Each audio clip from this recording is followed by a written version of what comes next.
I'm a dummy. I'm a friggin' dummy. All right, test now. Okay.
I guess, so it's 3 after.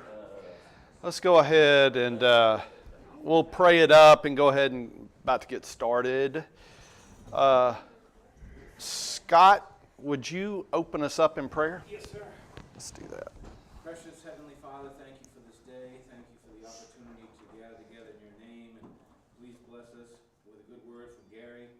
And please bless all the people that we know and love. And we just want to thank you for everything. And we do it all in the name of Jesus. Amen. All right, so just a little bit of a review of the context of the Ezra Nehemiah. So this book tells the story of them coming back from captivity or exile in Babylon, which then got taken over by Persia. But so the entire hope of God's promises rested in this little southern kingdom and its exiles that are in Babylon. And the book opens up with King Cyrus saying, you know what, I'm letting y'all go back and rebuild your land. And the author makes it clear that this happened to fulfill the words of Jeremiah. So the expectation in the minds of the people is, dude, the prophecy, the whole prophetic package of Jeremiah particularly, Ezekiel also, is about to come down. We get to return, we get to rebuild, and after that, what comes next? The super king, the super king who's going to restore fidelity to Israel. And the next step is all the nations will come and recognize our God as the true God and bow down before him in worship. So that's the anticipation coming into this. So the book, if you recall, breaks down in kind of three stories.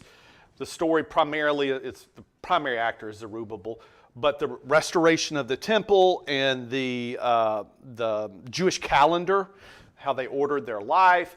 Then second story, kind of narrative, is that of Ezra and restoration of religion and the Torah to the people. And then Nehemiah comes in at the end and restores the wall and gives kind of a political identity, security to them. They achieved each of those three things. There were results, and initially it looked awesome, and then we're left in the book with, wait, this isn't what we thought was going to happen. What happened? It's kind of like an anti-climax at the end. It's like, crap, what happened? So today, I want to, Jared got really caught up in short for time, so I want to rehash, kind of summarize this, and then we'll get to this. I want to just make a couple points here, and really just a couple points here. But I want to start in kind of a weird place. I got to keep my iPad on, that would help. But I want to start in kind of an unexpected place. I'm on the wrong thing. There it is. All right, so let's talk theory of the Bible. How about that? What is God trying to do?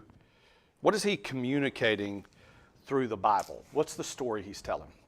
And I think we all know this instinctively, but I just want to kind of hammer this home. The Bible is not intended, God did not intend it to be a comprehensive account of Earth's history or human history for that matter. The Bible really is pretty narrow in its focus. It tells one story. One story. What's the story? Yeah, so it's man fell, God redeemed him. He did it through Jesus. Let me tell you how that goes about. That's the whole story of the Bible, from the start to the finish. And so there's whole areas that, man, we might really like some additional information, but God didn't provide it for whatever reason. He didn't think it was important in our understanding of the narrative, or he didn't think it was important or necessary so that we understood our place in this world, who he was, etc. And it's just not there.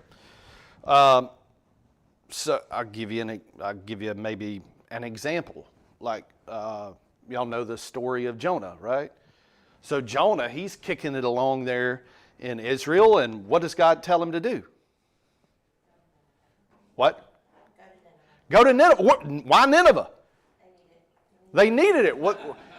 Like, so apparently these were like a God-following civilization, and boom, they got off track, and God sends Jonah to Nineveh to go, like, call them to repentance. Well, where in the heck? We didn't hear anything about this God-honoring civilization over in northern Iraq. Like, where'd that come from? I'll give you another example. Abraham, he's in the land of Canaan, and he's going along, and he ends up fighting this war, and then this priest king comes out named Melchizedek, and Abraham bows down and offers tithe to him. Where did this cat come from? Like, I didn't know there were God-honoring folks there in the land. What I'm hearing is like these people don't honor God, and generations later, Abraham's going to come back. So those are just a couple examples that, like, you see in the Bible, it's concerned with this one storyline, and there's all kinds of things that are true, but God just doesn't fill us in on, right? It's not important for the storyline he's writing, which is kind of the storyline of the redemption of humanity. Y'all come on in through Jesus. But there's one little piece that doesn't get covered significantly that really matters for our understanding of Ezra and Nehemiah. And I'll get to it, but I want to start with a different one just to kind of illustrate it. Y'all are familiar with the story of Sodom and Gomorrah, right? So this is Genesis 18:19. Some dudes show up on Abraham's, I don't know if a tent has a doorstep, but the equivalent of a doorstep for a tent. They show up and they tell him some stuff about, yeah, you're going to have a kid, but then they're about to leave and they're like, should we tell him? Should we tell him what we're going to do? And so they fill him in, look, where we're heading, we're fixing to go down. God has sent us down to Sodom because the wickedness there has caught his attention and he just wants us to go verify what's going on. Well, Abraham realizes what's going to happen. Cuz is down in those cities, and so he's like trying to look out for family. And so, God, basically, we know it, God destroys it. Let me ask you. All right, so I already kind of said it. Why did God destroy Sodom? Wickedness. It was injustice and wickedness so much that God felt the necessity to take action. And I'd submit to you, like a lot, another example would be the flood. Noah. Like, why did he have to take judicial action or bringing justice to the land? Well, really, it was kind of a protection. Like, if he didn't do what he did, wipe out people, well, even the seed line of Jonah would have been lost. And I'd submit to you all of God's punishment or whatever is based on that justice and truth. Like it's intended to bless humanity, not wipe it out. So we see, all right, was it destroyed? We see why it was destroyed. Let me ask you this. How patient was God in putting off and forestalling that punishment? I mean, like, it got to the point. Do what? Generations. Yeah. It got to the point, how many, like, Abraham did some horse trading with him. Like, will you not destroy it if? How low did Abraham go? Price is Right style. Like, if you can find this many righteous people, God says, I won't destroy it. How low did he go? 10. Like this is a big city, right? Big twin cities. 10 people. How patient was God in forestalling the punishment and the justice that had to come? Way, way patient. And then the last, was God just in doing what he did? Well, I mean, like, that's a trick. You can't say, like, God isn't just, right? But, like, you see the wickedness. You see it firsthand, like in Nineveh, what's going down. And it's unlivable. Its corruption is spilling over its own cup and spreading on to other people. That's what's going on in Nineveh. And God said, I said Nineveh, in Sodom, and God's like, no, I got to stop it. For the sake of humanity, I've got to stop it. Okay, so most everybody kind of recognizes that with respect to Sodom, right? That's easy to see because he gives us enough detail on the story that we recognize it. Right? Everybody with me? Okay. Well, what's your view? Switch a little bit. What's your view of Israel's conquest after the Exodus when they roll into Canaan? Because I find it that most believers view that really differently. Like, that's something that non-believers kind of try to pin us up on. Well, like, wasn't this genocide? Like, what is your view of Joshua and the boys rolling through and taking the land? Well, you don't have to say it. Most people's view is like, ooh, man, this is one of those tough parts of the Bible. Like, Jericho, kill them all. You know, like, and there's a lot of that. Like, it's like, ooh, yikes. Like, that's tough to reconcile with the God we know and what's recorded there. I know that when I studied Joshua like several years ago through a study of them, it made me, just to see how brutal it was and what Joshua was asked to do, it made me more grateful for the cross, more grateful, because that would be us. Because he was dealing with like immorality and sin and all kinds of evil, and that would, I mean, that's what we would be up against. It's a recognition, man, I deserve this too. Right. Yeah. That's us. Yeah. If not for the cross. Well, I want to give you, so like, God doesn't give a lot of details recorded in the Bible. I want to give you a few. I want to see if this kind of changes your perception of that situation. So let's start. I'll go pretty fast. Let's start there in Genesis 15. Genesis 15, this is like God's covenant with Abraham.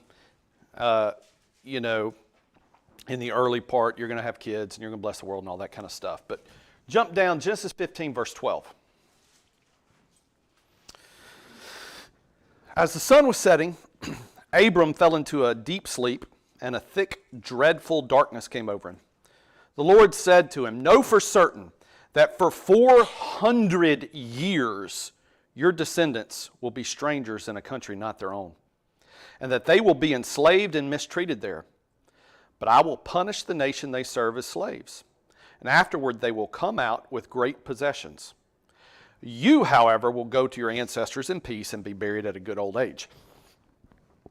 Okay, so Abraham, the promises I made up at the top of the chapter, they're going to come true. Don't doubt this. I'm going to give you a little detail so that when you're in the thick of the persecution or whatever, your descendants, they don't doubt it. You're going to go into a different land, and it's going to be rough for a while, but I'm going to bring you out. So don't doubt that. And then the last thing. In the 4th generation, your descendants will come back here. Where's here? Where's here? Israel, Canaan, the land he's given them. In the 4th generation, your descendants will come back here, for the sin of the Amorites has not reached its full measure.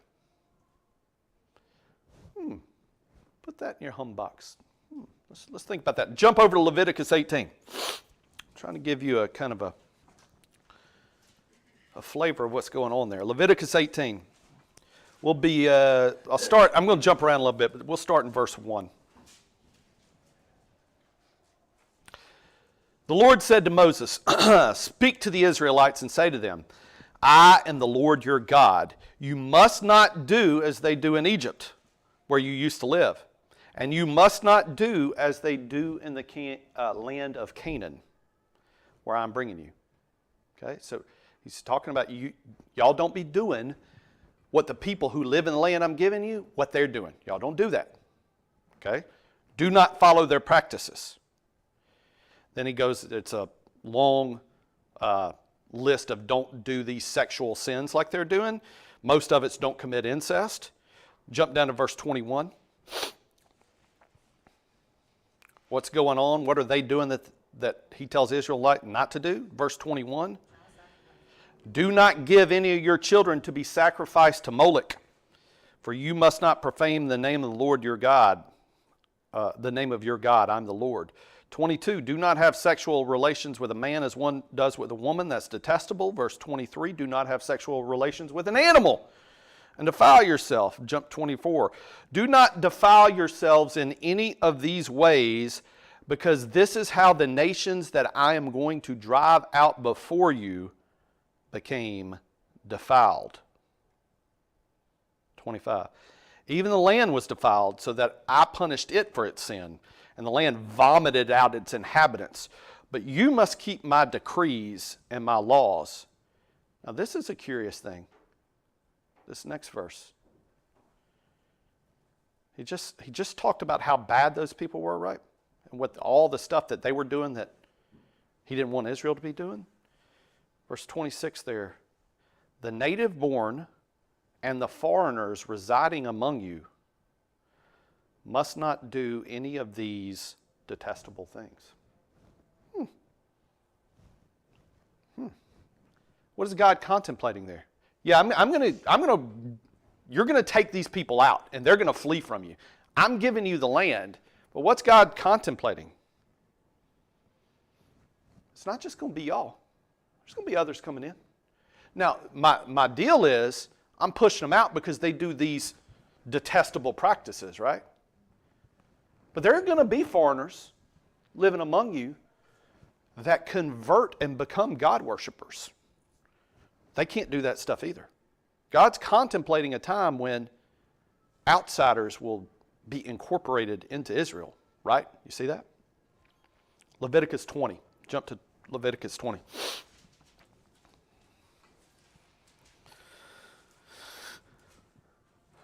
This is verse 1.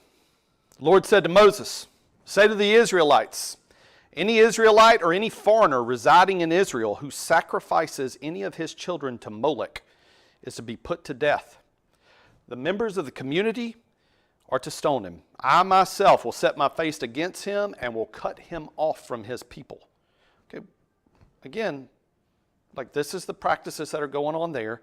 But notice in Leviticus 20, any Israelite or foreigner residing in Israel, they don't get to do this either. And the consequences of it is what? I'll cut him off from his people. Foreigners residing in Israel will be cut off from their people. What's he contemplating there? There's going to be outsiders that are incorporated into Israel. They're the same. If they're God worshipers, we good. If they go back the other way, they're out. You can't have part with them. That's Leviticus 20. Deuteronomy 12. Jump to verse 29. Deuteronomy 12, verse 29.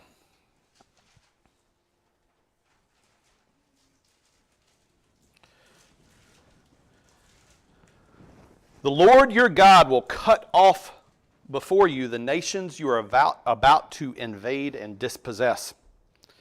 But when you have driven them out and settled in their land, after they have been destroyed before you, be careful not to be ensnared by inquiring about their gods, saying, how do these nations serve their gods?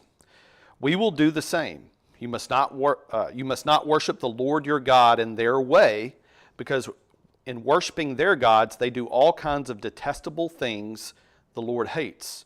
They even burn their sons and daughters in the fire as sacrifices to their gods.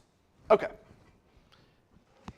Does that kind of paint a different picture of what went down when Israel came and took Canaan? The picture that I'm trying to, and I think the breadcrumbs are there, it's just not explicit, is what happened when Israel came and took Canaan was far more similar to Sodom than it was to genocide. Okay? And God didn't necessarily have any problem with these peoples of the land. It wasn't that. In fact, He invited them in. And like, you just couldn't do these detestable practices, these things that were evil. In fact, like child sacrifice, among other detestable things, right? So I just want to give a couple, maybe 4, kind of takeaways from the conquest of Canaan. The whole picture of how patient God was with these peoples in this land, it's not recorded, it's just implied, okay? So we see it explicitly with Sodom. He just doesn't go into that detail in the conquest of Canaan. 2, much of the wipe them all out, like what he did with Jericho and Sodom for that matter, was intended as mercy for the remaining people of the land. Like, this is evil that needs to be driven out, to be taken care of.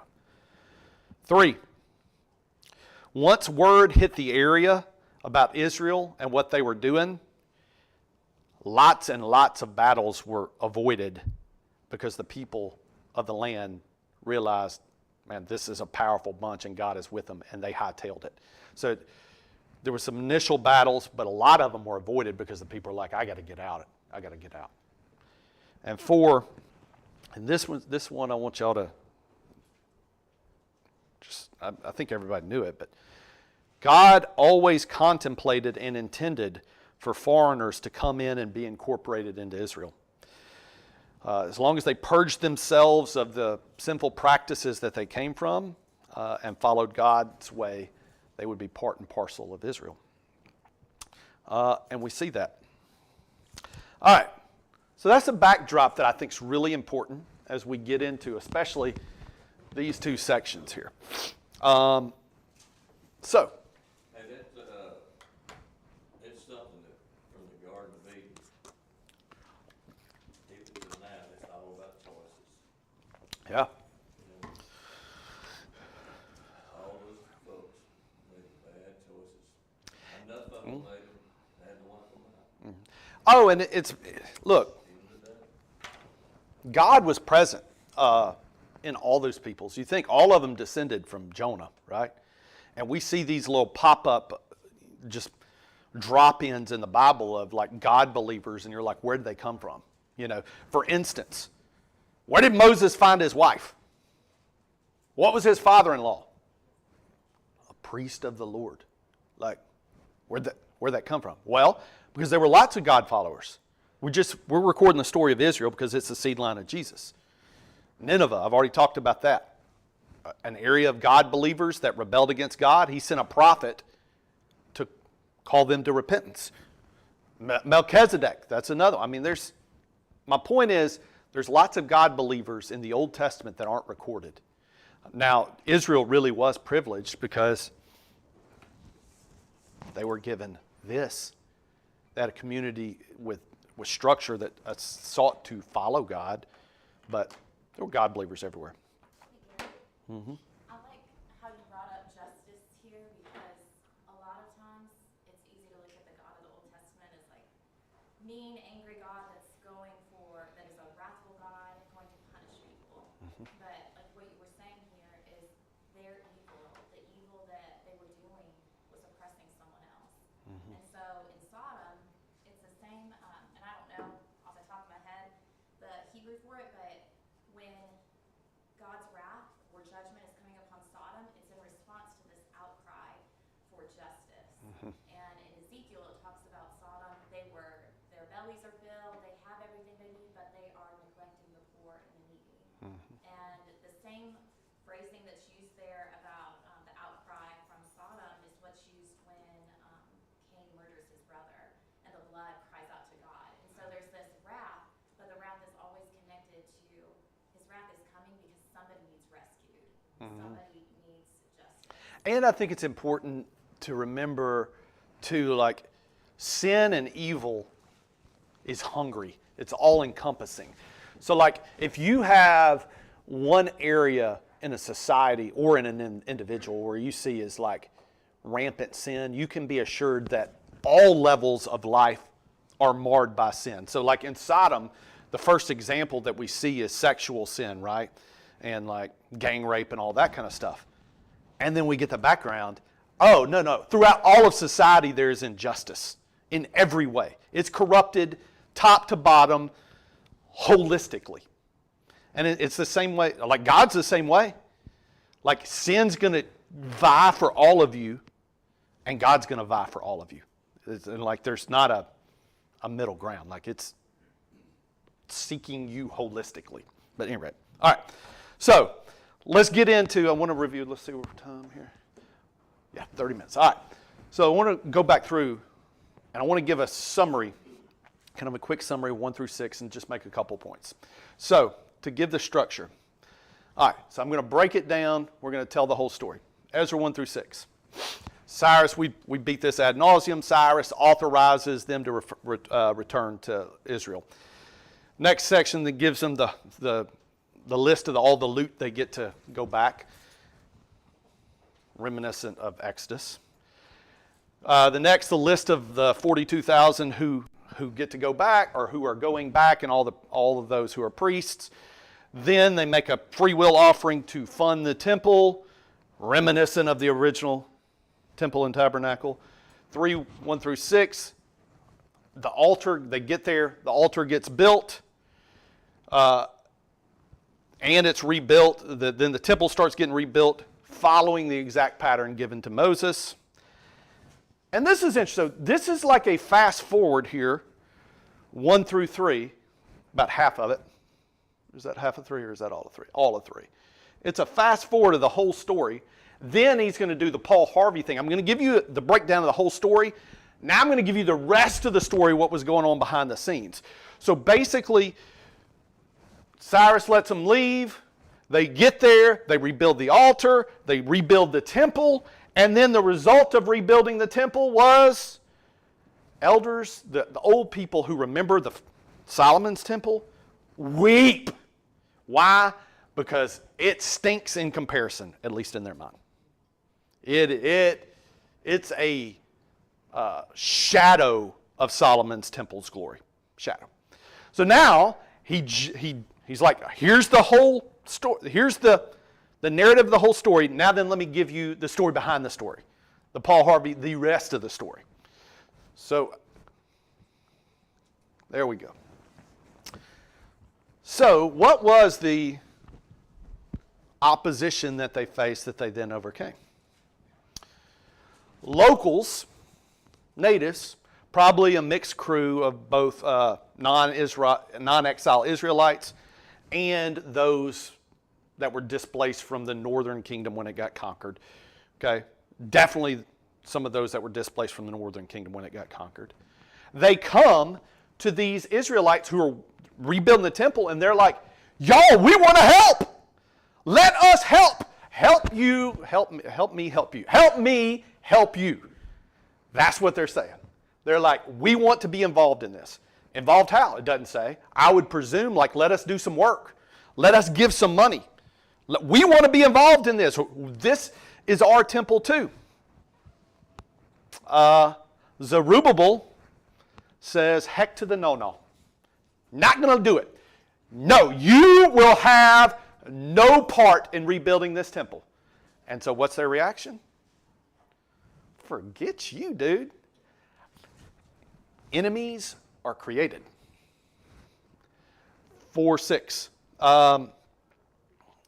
Those same people, the enemies that were just created, send a letter. They go like, this is kind of like Star Wars episode 1 through 3, like when George Lucas got all involved in like the bureaucracy.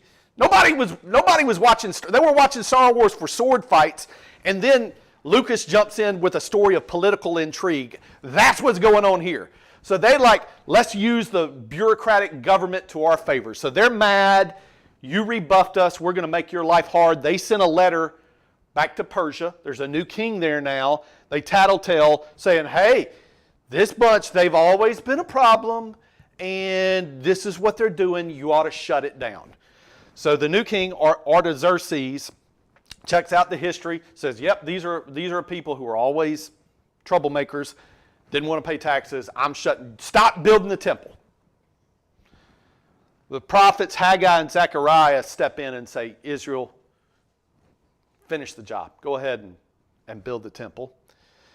The regional governor of the area, a vassal of Persia, notices that the work has been resumed. The rebuild has started again. He asks what the heck is going on, and he takes a roll call. Who all's involved in this? So he writes all the names down.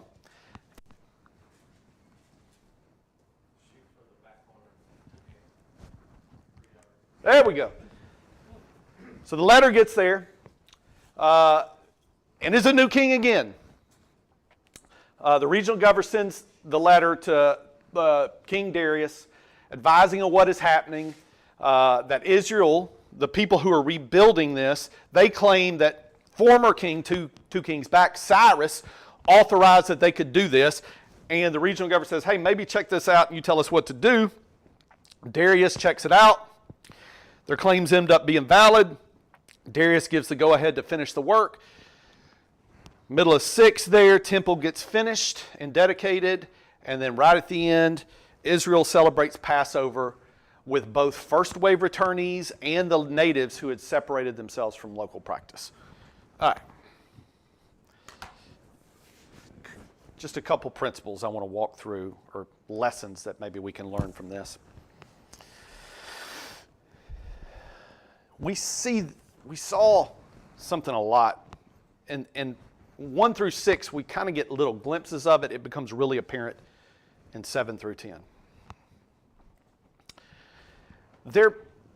These returnees, these exiles, first wave people, and especially second wave, but the first wave people, they mirror their actions with what went down with Moses and Joshua, right?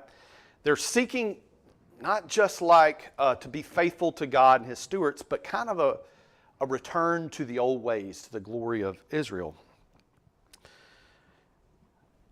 Here's kind of my point, so they're mimicking Joshua, and the boys come in to take the land.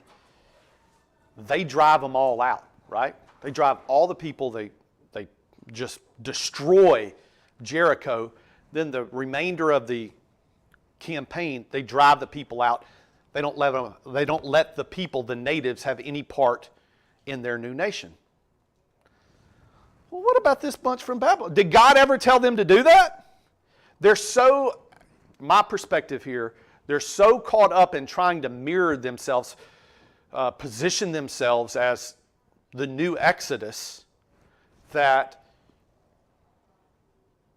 they didn't ask themselves, is this what God wanted? I would say their aim shouldn't have been to restore the glory to Israel, but rather maybe give God glory and honor him as his people. Next one, just because old times were good doesn't mean they'll work now. You see, they're pushing, they do things the old ways that were unique to establishing Israel in the first instance. And they presume it will produce the same glory of David and Solomon. Well, what did the people who saw Solomon's temple think? They weren't impressed. Not impressed. And that raises a whole other deal. And I don't know this to be true, I just suspect this to be true. New results never really stack up to the legend. Even if the legend was really good, in our minds, they never stack up to the legend. So that's one. Be careful about seeking to restore the old ways. It's like a drug. The first time you take it, you're always trying to reach that high. Yeah, that's a good metaphor. 2. Mm-hmm. And some of that's good, and I'll talk about that more in the second part. But 2, and this is one it screams in my soul. Results matter, but so does the process. Ends can't always justify the means. So you look at what they were doing, and I could go, y'all remember the early,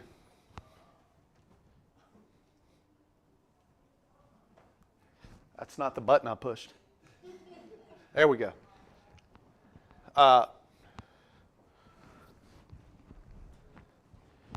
Y'all remember some of those early verses that I read? God always planned to incorporate other people. He just said, you got to abandon practices that are contrary to me. So they come, these locals, and they're probably involved in stuff they shouldn't be doing. Israel's response is, no, you're out. There was no, abandon your practice, follow the Lord, and yeah, we'd love you to be a part of this. That was not a part of that. They felt justified in excluding people, and I would say paid the price for it. So, because this is something that I think process affects results even when you can't see the way that process will affect the results. They they thought they were doing the right thing by excluding these people who were probably halfway into some stuff they shouldn't have been into. Rather than call them to repentance and invite them in, well, the net result is a temple that everybody was like, man, this is a shell of the last one. This is not the glory that I remember. And the other risk, I would say, why process matters, not just results, is because you may have misidentified the result that God was seeking. So, they're coming back, they're rebuilding, and what's the expectation? Super king, and then what? All nations come in and give God glory. They were so hyper-focused on this one result, build the temple, that they ignored what was the result God was seeking. All peoples, as he told Abraham, all peoples will be blessed through you. All right, let's jump to 7 through 10. I'm going to give you a summary, same type deal. We're going to, did I even show y'all the verse?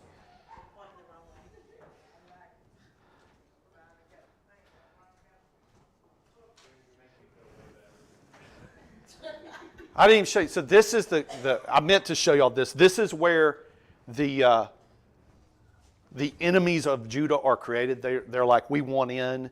This is Ezra 4, 1 through 4. But I've already discussed it all, so I'll jump ahead. All right, don't let me forget on this next section, because there's one section of Scripture I want to examine a little. All right, so we're going to summarize 7 through 10. Okay? 7. It starts here. We're going to tell this. We're done with this narrative. We're going to start telling this narrative. Ezra's restoration of the Torah and religious practice. So it starts out. First wave, they've come and gone. Now we focus in. We're in Babylon. Ezra's there. It gives his bio. Ezra is of the line of Aaron, student of Torah, anointed by God. King authorizes him to go back. It gives a summary of the trip and his purpose. And oh yeah, by the way, it's the same structure as the first one. He's going to tell you the story real quick, overview, then he's going to tell you the story behind the story. Okay? All right. I think that's right. So, Ezra's bio, summary of trip and purpose. They left Babylon, they arrived in Jerusalem, took great pains to position themselves just like it happened with Moses and Exodus and even Joshua too, to the extent that they left on the same day. Their procession was structured in the same way. Levites with the articles of the temple were out front. They went in great painstaking detail to mirror what what the first Exodus was. So that it tells Artaxerxes, I keep wanting to call him Artaxerxes, Artaxerxes, his decree. So it was five things. All right, y'all get to go have your local religion, so implement Torah in Judah. Here's some money to fund the endeavor. The temple articles that were taken by Babylon, I'm returning those. Y'all take them with you. And isn't this convenient, number 4? Because this will really make some rulers, how about faithful stewards, faithful vassal rulers of Persia, because you bunch of priests, no taxes for you. Number 4. And then 5, he empowered Ezra to institute local government consistent with Torah. So he gave him kind of the keys to his kingdom. You have governmental authority stemming from me. Okay? So then in 8, it's the census, a list of all the people in the second wave that's coming back. 15 through 20. The second crew assembles outside of Babylon. Ezra realizes they don't have any priests or temple attendants. He sends and recruits some. They prayed and fasted for the journey. They picked the priest to lead the procession, just like in Exodus, and trusted the temple stuff, the articles of the temple, to them, and then set out on their journey. Like literally in 5 verses, they left Babylon and arrived in Jerusalem. Like it just skips over the whole deal. When they get there, they verify the temple articles are still there. The priests still have them. Everything's accounted for. They make an offering to the Lord. And they went and took this decree and bring it to the local governor. Say, hey, just so y'all know, I have authority to do what I'm doing here. King of Persia said I could do it. 9. So they get in Jerusalem. The leaders of the first wave, who've been there a while, come to Ezra. They realize everybody's second wave has come. They come to Ezra to tattletale. Let me tell you what's been going on while you've been gone. First wavers, including priests and Levites, have intermingled with native practices like those of the Exodus peoples of the land. Now this like those of is really important. They have even intermarried the natives. Was that ever prohibited? No. It said don't intermarry with the folks that have the evil practices. But what about Ruth? About Rahab? There was no prohibition ever for marrying outside of Israel. It's just don't marry the ones who aren't following God. Okay? So they tattletale. They've married people that they're doing the same stuff there. They've even intermarried with people doing the bad stuff. Okay? Ezra freaks out, publicly confesses and prays for the sins of the people, and acknowledges God has every right to punish them. And then a crowd of people show up at this, for this public confession and prayer. And one dude offers a suggestion, a potential fix to the whole problem. Know what the fix was? A potential solution? Divorce them all. Divorce the wives, kick them out, send the children away. Let's start anew. Divorce them all. Ezra, if you're on board with this, we will back you. We got your back. Notice Ezra didn't come up with a solution. But Ezra agrees, and they all make an oath on it. So Ezra issues a decree telling everybody, hey, you show up, or I'm taking your property. You're going to lose your land if you don't show up to this meeting. Remember, Artaxerxes gave him the power to institute government. So everybody shows up for the town hall, and Ezra recounts their sin and tells them what's been decided. Divorce your foreign wives. Kick them and the kids out. Everybody there agrees except 4 folks, or at least 4 people that are recorded. And they set up councils to review the facts, annul the marriages, and kick the wives and kids out. And then at the end there, they list all the people who had intermarried. Now, that council part, just so it doesn't come off as so harsh, this is one of those deals. They don't record all the details. What would be the purpose of setting up these councils? I'll tell you, it's probably to see to these folks are probably taken care of. Okay, in some way, they're not going to die when we kick them out, because they become family. So it's probably some this is a lawyer term, ameliorating factors involved there, some lessening of the burden. So you like the ameliorating factors? Ameliorate? Yes, I can. I've had to write it in many papers. It just means this seems harsh. Here's some things that lessen the harshness. That's all. So that's probably what these councils, is part of what they were doing. Probably. We don't know. That's not recorded, but it doesn't really make sense. I mean, they're administering something. So, all right. I told you I want to give you I think that's all. Okay.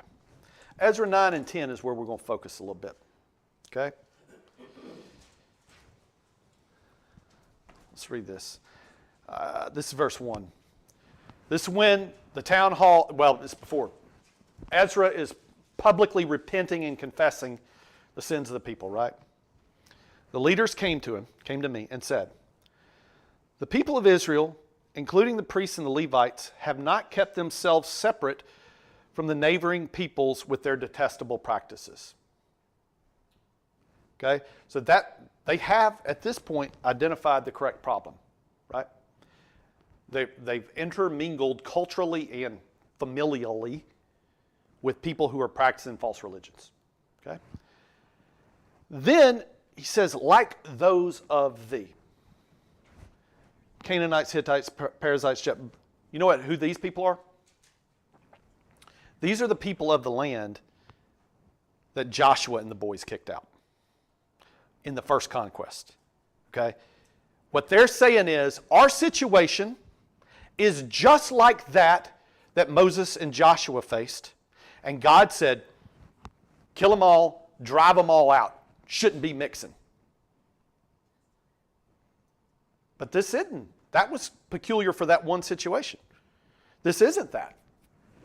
In fact, these people are most likely like significantly Jewish. A lot of them that they're talking about probably are exiles from the Assyrian conquest of the northern kingdom. They got displaced from that. And then a lot of them are probably people who were never exiled to Babylon in the first place. We're talking about a lot of Jews. Or Jewish mix. So they're saying our situation is like that. We understand this is not a direct comparison. We don't have a command from God, but it's kind of like that. They identify the correct problem here. You should separate yourselves from people with detestable practices. You shouldn't intermingle, wrap your life around theirs. But then they add something too that was never a part of it. They have taken some of their daughters as wives for themselves and have mingled the holy race with peoples around them. Where did they get this idea? That's new. They were called to be a holy people. It was never a holy race. And that, just like I went through with pretty good painstaking effort this morning, just like I displayed this morning, God always contemplated that people not of the physical family of Abraham would be incorporated into the nation of Israel. All they had to do. In fact, the very patriarchs of Israel did that. Abraham, he had another wife besides Sarai. You know who she was? Hagar. You know who she was? Not of the same, totally different race. Moses, who did he marry? Not one of the family of Abraham. Zipporah, he found her in the desert of Saudi Arabia. Rahab, remember her from Jericho, the only one that was spared, her and her family? She converted, not of the race. We have a whole book of the Bible. Ruth incorporated. This was new. This was never. It was never you are a holy race.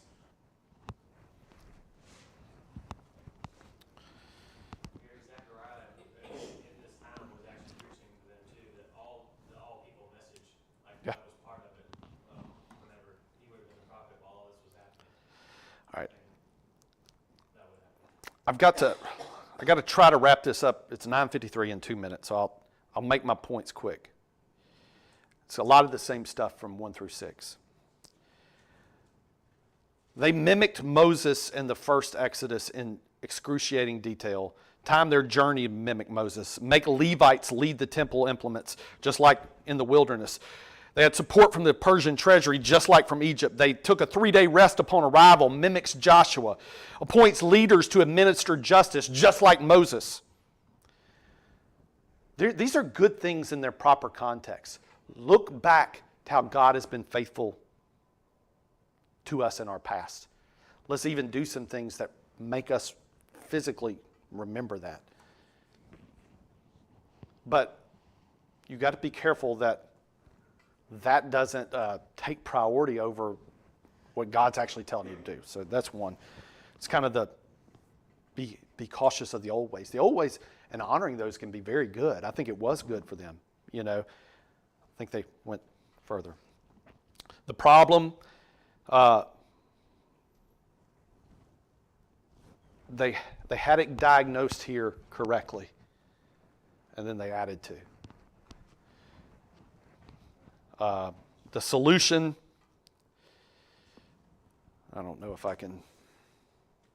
Look, Ezra in 9:14, Ezra realized that he identified the problem correctly, that there was intermarriage, intermingling with people who practiced detestable things. Race never came in the picture for Ezra. Why? Because he was a student of Torah, and Torah doesn't deal with that. The crowd misidentified the problem. I don't think it ever occurred to Ezra, because he was such a student of Torah. It's like, this is a foreign concept. And so they did a lawyerly move. We don't have a direct command on what we're supposed to do here, so let's look for analogous situations. Well, our situation is like those of, so they created a rule by analogy. I think maybe it's, I don't know. They falsely misapplied purity. God sought purity of the heart. Don't join with people who don't follow me. They sought racial purity. And they prohibited something that had never been prohibited. And it's weird, like you would think the Jeremiah hyperlink gives the expectation of, woo, it's great, it's what God always wanted. And then we're left with this ugly situation where families are busted up and we're just like, what the crap? Again, same deal. The means, how we achieve results matters, not just the results. The result they were seeking for was, we're yours, God. They let the means pervert that almost. All right, so I don't think I've really got to cover it great. We got 3 minutes. Greg, you want to close us out in prayer, and we'll do what we can next week.